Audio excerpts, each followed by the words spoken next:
Why does the heightened state feels invincible? At the crossroads with the illusion and reality, there stood death grinning, staring at the endless precipices of human nature, humming their deeds with unsung clarities as it was their only, the so-called good, this other world would recognize of and appreciate.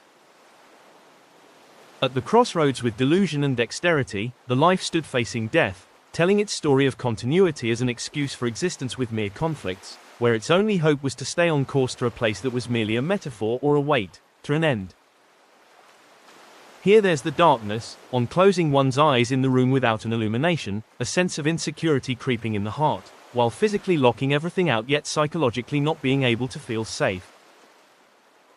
The points where crossroads met, the one that came from darkness and the other that came from death, is where sanity stood shaking hands with life. That same or sane insecurity was felt on these two subjects. Is this what mind's capable of when it's left alone? Or the mind that can fathom a fantasy and yet what it cannot pursue is, everything, due to its limits, starts a cycle of fright, just to keep one away from it? Are we naturally afraid of death and darkness for some particular reason? Life and death are both a part of bigger scenario and a process, with the growth and choices being the two inherent pieces at play. Life and death, as we know, keep this world moving. Then why is one part scary, another just a smile? Why is death to be scared of? What is hope doing standing in front of death, not letting anyone cross the limits of survival? Why is hope the means and an end in itself, always standing in front of death till one crosses it? Where does simplicity lie in all of this?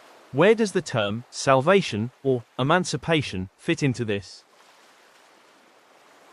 I am here, and I am now. I can be in my physical state with eyes open, mouth speaking, ears listening, skin touching, nose smelling. I can be in mental state with moving from places, moving the pieces, moving, staying, staging and craving, or I can be in my emotional state taking all the guilty pleasures of worldly desires, hoping or unnerving with hopelessness, letting everything pain my gut. I can be in no state with my eyes closed, taking in a point and letting it stand there while I stare at it, till it ceases to exist, and again bringing it back to life till it ceases to exist, on and on, into nothingness. I have left everything behind in that moment, my all states going into the point of rest or moving without reacting.